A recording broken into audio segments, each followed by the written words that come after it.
करते हैं। क्या लिखा है, तो थोड़ा सा हम लोग इसको ला लें अपनी जगह पे। पहला तो ये है, इसको आप देख लीजिए। बहुत ही आज का क्लास आपके लिए बहुत ही जबरदस्त होने वाला है। क्लास आपके लिए बहुत ही जबरदस्त होने वाला है, बहुत ही हैवी होने वाला है। तो इसको आप देख लीजिए एक बार। क्या लिखा है, लिखा है भारत में किस प्रकार की, भारत में, भारत के कहते हैं किस राज्य में, एक तो होता है किस राज्य में सोपानी कृषि की जाती है। तो सोपानी मतलब यहाँ पे लिखा हुआ है, सोपानी का मतलब ये होता है सीढ़ी नुमा, सीढ़ी जैसा। तो ऐसा भारत का कौन सा राज्य है जहाँ पे सीढ़ी नुमा खेती की जाती है? तो जैसा कि आप यहाँ पे देख रहे हैं, आप एकदम बिल्कुल स्पष्ट देख रहे हैं, एक सीढ़ी टाइप है यहाँ देखिए, है ना, एकदम बिल्कुल सीढ़ी टाइप। ये सारी सीढ़ियां बनी हुई है यहाँ पे, यदि आप देखेंगे तो ये खेती प्रायः पहाड़ी क्षेत्रों में होती है। और यह भारत के उत्तराखंड, उत्तराखंड नामक राज्य में, भारत का एक राज्य है उत्तराखंड, और उत्तराखंड में इस तरीके से खेती होती है सीढ़ी नुमा। देखिए यहाँ पे पानी पटाना और फिर सिंचाई करना, फिर धीरे धीरे धीरे देख रहे सीढ़ी टाइप। जैसे हम बिहार में इस टाइप की हम लोग सीढ़ियाँ बनाते हैं, छठ घाट, छठ पूजा के लिए हम लोग इस तरीके की सीढ़ी यूज करते हैं, तो वो इसके लिए है ये। चलिए, देखा निम्नलिखित में खरीफ फसल कौन सा है? बात करें खरीफ फसल की, तो खरीफ फसल में गेहूं है, सरसों है, मटर है। बच्चों गेहूं तो नहीं है, चावल खरीफ फसल के अंतर्गत आता है। चावल किस फसल के अंतर्गत आता है? खरीफ फसल। तो चलिए आगे आते हैं। निम्नलिखित में कौन रवि फसल है? अब रवि फसल की बात करें तो इसमें जो रवि फसल है, चना रवि फसल है। चना कौन सा फसल है? रवि फसल है। ये जो आप चित्र देख रहे हैं, ये चना का चित्र है, चने का पेड़ है। यहाँ पे इस पेड़ से निकला हुआ, यहाँ पे आप देख लीजिए, ये चना है, ये चने का पेड़ है। ये इस तरीके से चना लगता है, ज्यादा बड़ा पेड़ होता नहीं, छोटा ही होता है। तो कहते हैं रवि फसल, चना रवि फसल है। इनमें से चना कौन सा फसल है? रवि फसल है। आगे आते हैं। निम्न में खरीफ फसल कौन कौन है? खरीफ फसल की बात करें तो चावल भी खरीफ फसल है, मक्का भी खरीफ फसल है, और कपास, कपास मीन रुई, जैसा कि आप पिक्चर में देख रहे हैं। ये जो देख रहे हैं व्हाइट व्हाइट, ये सारी रुइयां हैं। ये आप देख रहे हैं, ये मक्का है, और यहाँ पे धान है। तो ये तीनों, इनमें से सभी ये सारे खरीफ फसल हैं। आगे आते हैं। निम्नलिखित में कौन रवि फसल है? अब रवि फसल कौन है? तो धान जो है वो रवि फसल है। गेहूं, चलो बच्चों ने स्ट्राइक कर दिया, गेहूं खरीफ फसल है। ठीक, बहुत बढ़िया, गेहूं ही खरीफ फसल है। कौन सा फसल है? रवि। चलो ठीक, रवि फसल है। आगे आते हैं। निम्न में कौन रोपन फसल नहीं है? अब सबसे पहले रोपन को समझना है कि आखिर में रोपन कहते किसे हैं। रोपन, अच्छा रोपन क्या होता है? रोपन का मतलब ये नहीं कि धान लगा रहे हैं ये रोपन है। रोपन में क्या होता है? रोपन मीन एक तरीके से कलम होता है। जैसे हम लोग सोजीना लगाते हैं ना, तो उसका भी क्या करते हैं, एक टहनी सा काट के डाल देते हैं, वो भी हो जाता है, तो वो रोपन फसल है। जैसे हम लोग केताड़ी लगाते हैं, केताड़ी का भी छोटा सा इतना इतना टुकड़ा करके फिर उसको डाल के लगाया जाता है। तो इसमें तो उसको रोपन कहते हैं, मतलब कलम वाला। तो इसमें यदि आप रबर की बात करें तो रबर भी रोपन फसल है, क्योंकि रबर का भी डंठल लगता है।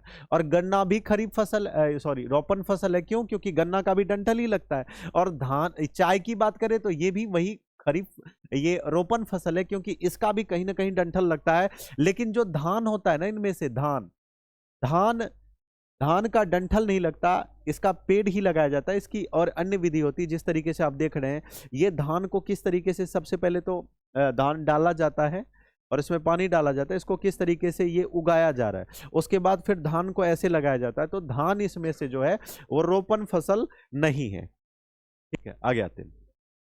भारत की प्रमुख खाद्यान्न फसलें, खाद्यान्न मतलब खाई जाने वाली।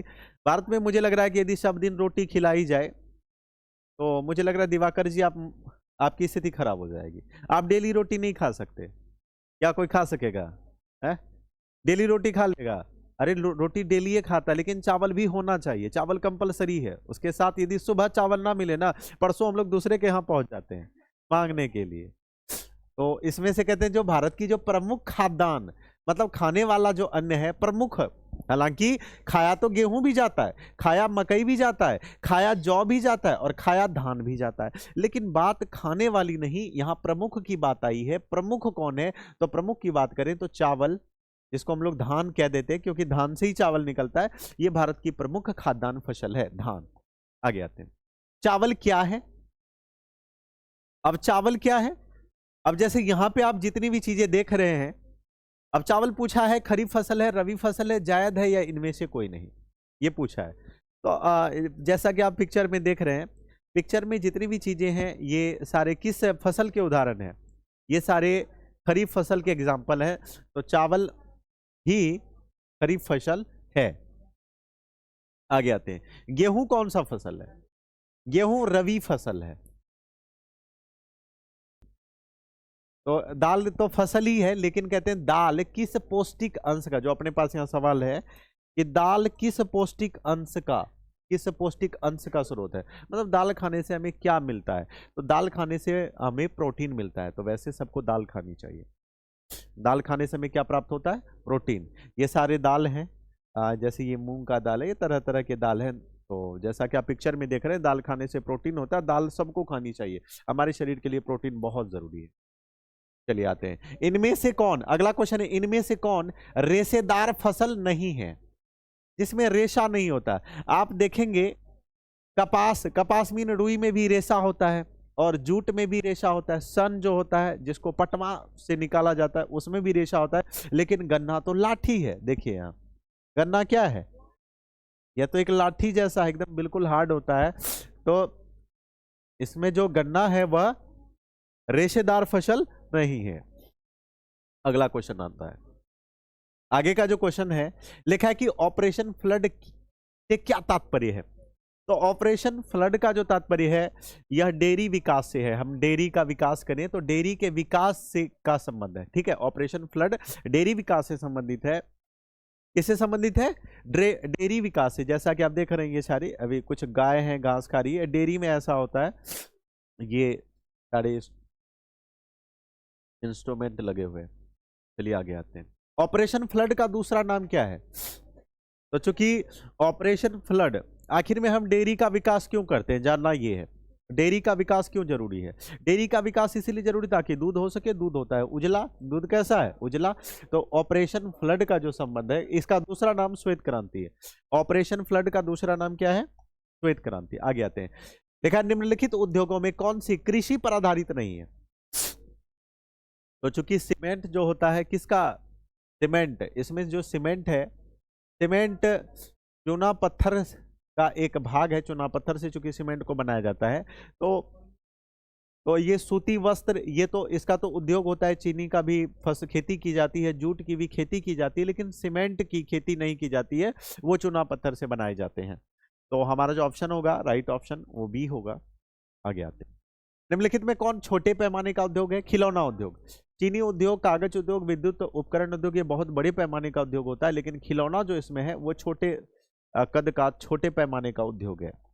आगे आते हैं, निम्नलिखित में कौन उद्योग सार्वजनिक क्षेत्र के अंतर्गत आता है? ये जो आप देख रहे हैं, हालांकि चित्र में आप देख पा रहे हैं, इसमें जो बोकारो लौह इस्पात उद्योग है, ये सार्वजनिक क्षेत्र के अंतर्गत आते हैं, किसी प्राइवेट एक व्यक्ति के आधिपत्य में नहीं है, ये सबके ऊपर आते हैं। ठीक, निम्न में कौन निजी क्षेत्र की कंपनी नहीं है? अब देखिए, ये जो आप डाबर देख रहे हैं, यह भी पर्टिकुलर कंपनी है, एक व्यक्तिगत कंपनी है, बजाज भी और टिस्को भी, लेकिन जो सेल है यह निजी क्षेत्र की कंपनी नहीं है। आगे आते हैं, भारत में पहली सूती मिल कहां स्थापित हुई थी? मुंबई में।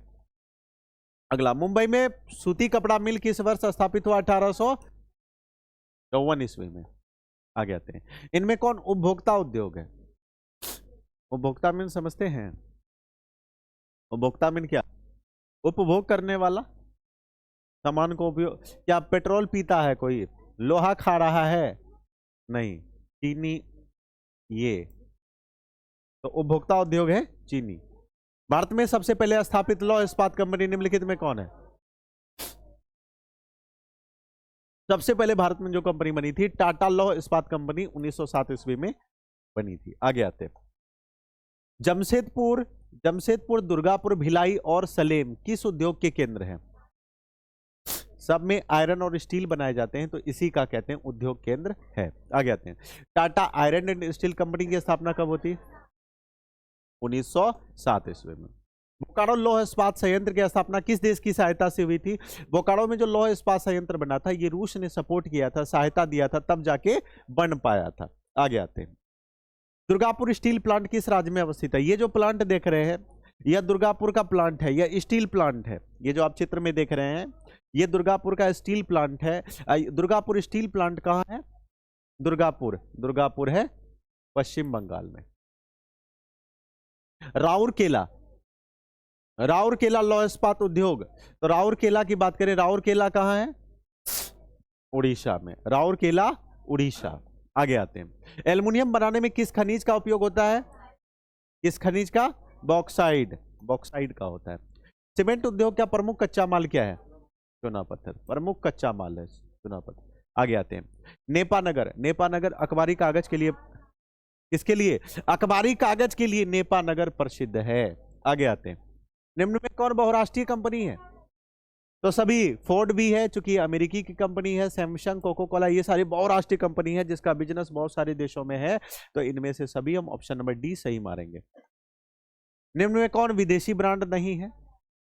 तो हमारे ये जो टाटा कंपनी है, ये रतन टाटा जी हैं, जिनका कुछ दिन पहले ही देहांत हुआ था, तो ये विदेशी ब्रांड कहता है। कौन सा नहीं है? टोयोटा, हुंडई, फोर्ड, ये सारी विदेशी कंपनी है, लेकिन हमारी जो टाटा है स्वदेशी कंपनी है। ठीक, भोपाल त्रासदी में कहते हैं किस गैस का रिसाव हुआ था? मिथाइल आइसोसाइनाइड का। किसका हुआ था? मिथाइल आइसोसाइनाइड का। आगे आते हैं, पक्की सड़कों की लंबाई की दृष्टि से प्रथम स्थान पे है महाराष्ट्र। कौन सा? महाराष्ट्र। आगे आते हैं, नागपुर सड़क योजना के अंतर्गत सड़कों को कितने भागों में बांटा गया? 4 भागों में। कितने भागों में? 4 भागों में। अगला क्वेश्चन, स्वर्णिम चतुर्भुज किससे संबंधित है?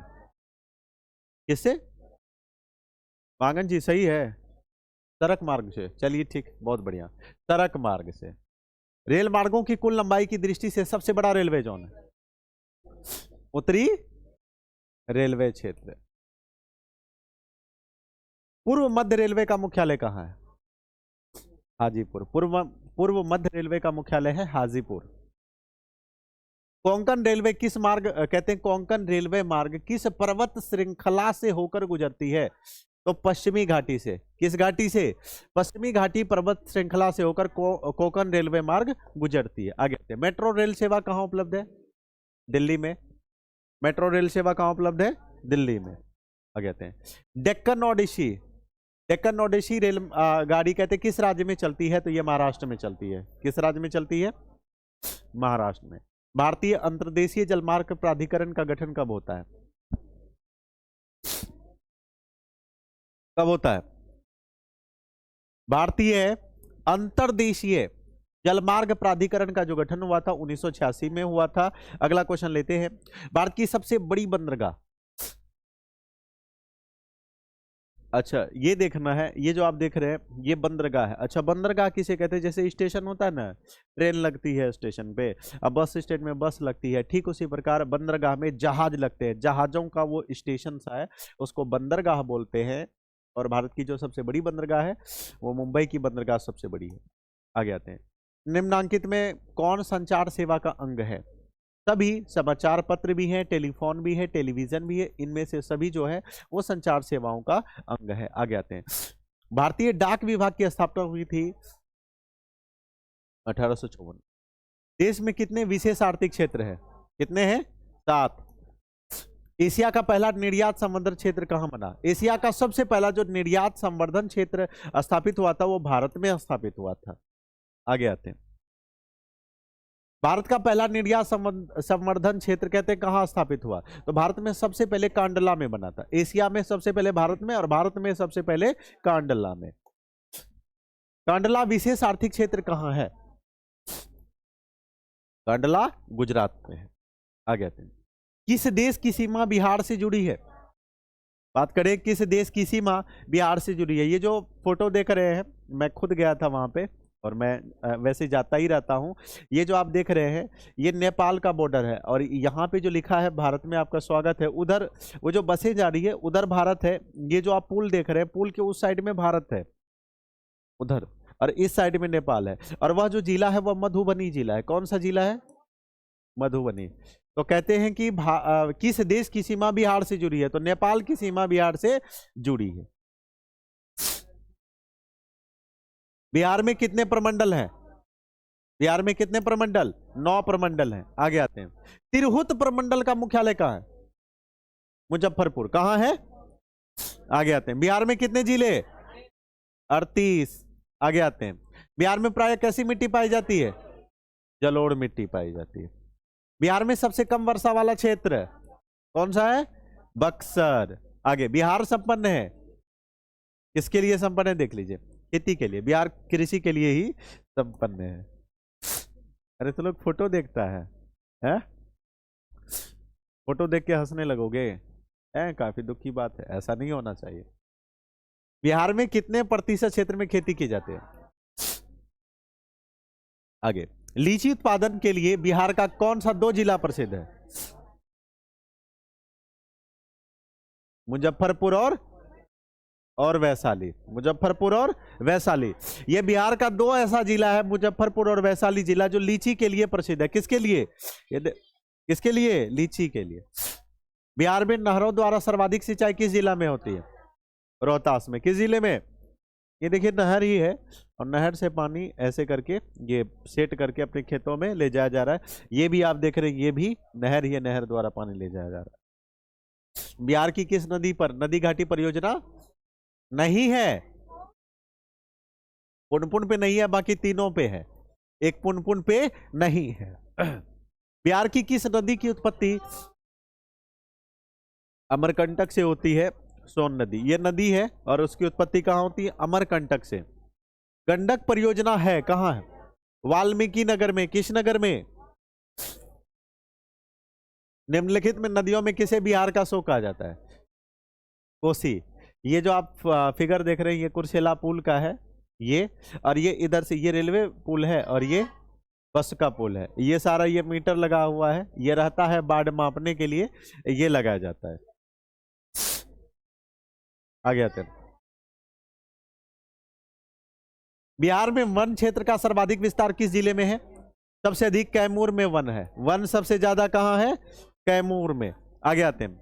बिहार में कुल भौगोलिक क्षेत्र का कितना प्रतिशत भाग वन आच्छादित है? 7.32% भाग वन आच्छादित है। किस पक्षी को बिहार का राजकीय पक्षी घोषित किया जाता है? गोरैया को। ये देख रहे हैं। आगे आते। संजय गांधी जैविक उद्यान किस नगर में अवस्थित है? कहां है? पटना में। कहां है? कांवड़ झील स्थित है। कांवड़ झील कहां है? बेगूसराय में। आगे आते हैं। कुशेश्वर स्थान किस जिले में अवस्थित है? ये जो कुशेश्वर स्थान देख रहे हैं ये बाबा कुशेश्वर स्थान है, जो दरभंगा में है। कहां है? दरभंगा में। आगे आते हैं। मंदार हिल किस जिले में स्थित है? ये जो देख रहे हैं मंदार हिल का चित्र है, और यह बांका जिले में। किस जिले में है? पायराइट किस प्रकार का खनिज है? पायराइट एक धात्विक खनिज है। कैसा खनिज है? धात्विक। कहलगांव तापीय विद्युत परियोजना कहते हैं किस जिला में अवस्थित है? हालांकि ये जो भागलपुर जिले में है, और भागलपुर जिले में एक प्रखंड आता है, भागलपुर जिले का एक प्रखंड है, नाम है कहलगांव, है ना? कहलगांव। कांटी तापीय विद्युत परियोजना किस जिला में अवस्थित है? कांटी की बात करें कहां है? कांटी मुजफ्फरपुर में। कांटी कहां है? कांटी तापीय विद्युत परियोजना मुजफ्फरपुर में। आगे आते हैं। रेल वर्कशॉप कहां है? जमालपुर में। रेल वर्कशॉप कहां है? जमालपुर में। सासाराम नगर का विकास हुआ था मध्य युग में। किस युग में? मध्य युग में। आगे आते हैं। महात्मा बुद्ध को ज्ञान की प्राप्ति होती है बोध गया में। ये महात्मा बुद्ध जी थे। वैसे तो इनका विधान बहुत ही हटके है। आज महात्मा बुद्ध का अनुसरण करके पूरा चीन नास्तिक हो गया है। पूरे चीन में कोई भगवान का नाम लेने वाला नहीं है। तो कहीं ना कहीं महात्मा बुद्ध के विचारों से ही वो प्रेरित थे। आज यदि हम अपने देश में राम का नाम ले रहे हैं तो वो शंकराचार्य जी का विशेष उपकार है हमारे ऊपर, नहीं तो ये महात्मा बुद्ध जी का जो प्रचार है हमारे देश में भी बढ़ रहा था। हम लोग भी राम नाम, हमारे मुंह से भी राम नाम नहीं निकलता यदि गौतम बुद्ध जी का प्रचार हमारे देश में भी हो जाता, हम लोग भी ऐसे ही भ्रष्ट हो जाते। तो वो तो शंकराचार्य जी की दया हुई, शंकर जी स्वयं शंकराचार्य जी के रूप में आए और नए सिरे से फिर इसकी स्थापना की, जिसकी वजह से आज हम, हमारे अंदर भगवान की चाह है, नहीं तो हम लोग भी नास्तिक हो गए होते। फिर भी हमें क्वेश्चन को देखना है। महात्मा बुद्ध को ज्ञान की प्राप्ति होती है बौद्ध गया में। अब क्या ज्ञान की प्राप्ति होती है, विचार कर लीजिए। वैसे तो मैं किसी धर्म की आलोचना नहीं करता, लेकिन जो सच्चाई है वो तो कहना पड़ेगा।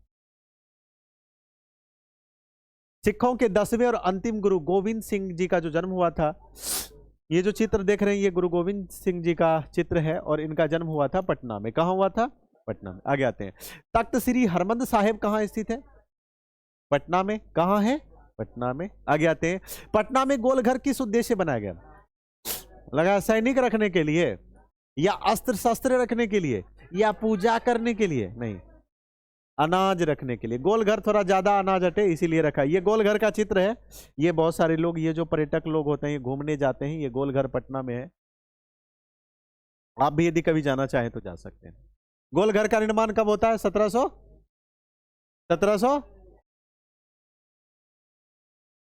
गोलघर कहाँ स्थित है? तो ये गोलघर है, और जो गोलघर हम लोग पहले ही करा चुके हैं वो पटना में स्थित है। सबसे बड़ी पशु मेला का आयोजन कहाँ किया जाता है? सोनपुर में। बिहार में सोनपुर है सबसे अधिक वो पशु मेला होता है। यहाँ देख रहे हैं हाथी बहुत सारे, ये या बहुत सारी चीजें। देखिए लोगों का जमावड़ा कितना है, भीड़ देखें, सोनपुर का है वो। आगे आते हैं। निम्न में कौन सा, कहते हैं निम्न में कौन सा अवस्थित जलप्रपात नवादा जिले में है? तो ककोलत जलप्रपात जो है वो नवादा जिले में है। जलप्रपात मीन झरना, जलप्रपात का मतलब, जलप्रपात मीन एक तरीके का, अब झरना कह सकते हैं। आगे आते हैं। ककोलत जलप्रपात बिहार के किस जिले में स्थित है? अब ये देख रहे हैं यहाँ जो हमारे माननीय मुख्यमंत्री श्री नीतीश कुमार जी हैं, ये झरना है, ये वहीं की चित्र है, ये वहीं का है।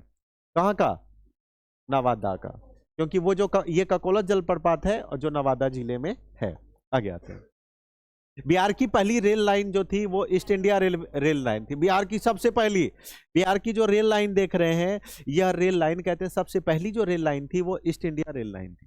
तो ध्यान रखें, कौन सी? East India. आगे आते हैं। कहते हैं बिहार की सीमा में रेल मार्ग की कुल लंबाई जो है 6283 किलोमीटर है। आगे आते हैं। हाजीपुर में किस रेलवे का मुख्यालय है?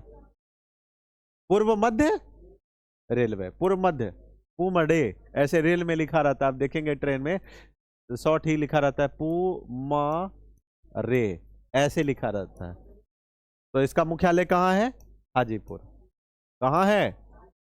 हाजीपुर में। आप ट्रेन में देखेंगे ऐसे शॉर्ट में पूमरे लिखा रहता है, पूमरे मतलब पूर्व मध्य रेल का मुख्यालय हाजीपुर है। आगे देखते हैं। बिहार में रज्जू मार्ग कहाँ है? कहाँ है रज्जू मार्ग? रज्जू मार्ग का मतलब ये एकदम बिल्कुल ऊपर झूला होता है, ऐसे ये जो तार लगे हैं इसी में जाता हुआ। ये जो देख रहे हैं, थोड़ा सा पिक्चर की क्वालिटी ठीक नहीं आ पाई, ये एरियल रूफ वे है। एरियल मतलब ये ऐसे करके ऊपर से ही जाया जाता है। तो ये राजगीर में, कभी राजगीर आप जाएंगे तो इस पे आपको भी चढ़ने का मौका मिलेगा। ये रज्जू मार्ग इसी को कहते हैं। बिहार के किस जिले में रज्जू मार्ग प्रस्तावित है? कहाँ है? बांका। कहां? बांका या सासाराम? कहां? कहां है? चलिए बाकी शेष आप सभी कमेंट करके मुझे बता दीजिए जल्दी जल्दी से कि बिहार के किस जिले में रज्जू मार्ग प्रस्तावित है। और कोई बता सकता है? हाँ, कितने लोग बांका कह रहे हैं? बांका में लगभग अत्यधिक रेशियो है। ठीक है, बहुत बढ़िया। कितने लोग कह रहे हैं बांका नहीं है? कितने लोगों का कहना है सासाराम में है?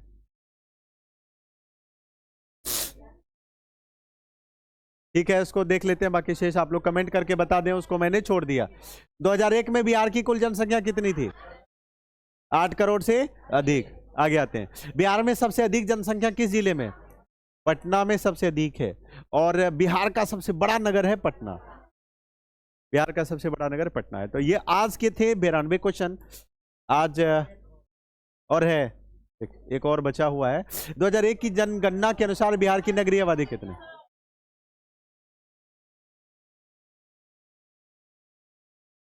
10.5%। कितना प्रतिशत? तो ये आज हम लोगों ने सभी सवाल किए।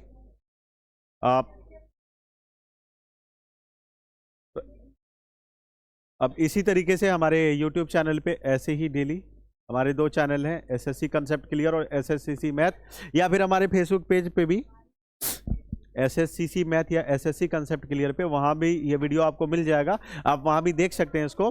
अब ऐसे ही डेली कम से कम हम लोग ऐसे ही डेली वीवीआई क्वेश्चन जो वेरी वेरी इंपॉर्टेंट होंगे वो सारे क्वेश्चन हमारे चैनल पे होंगे। चलिए आज इतना ही, फिर मिलते हैं अगली वीडियो में। धन्यवाद।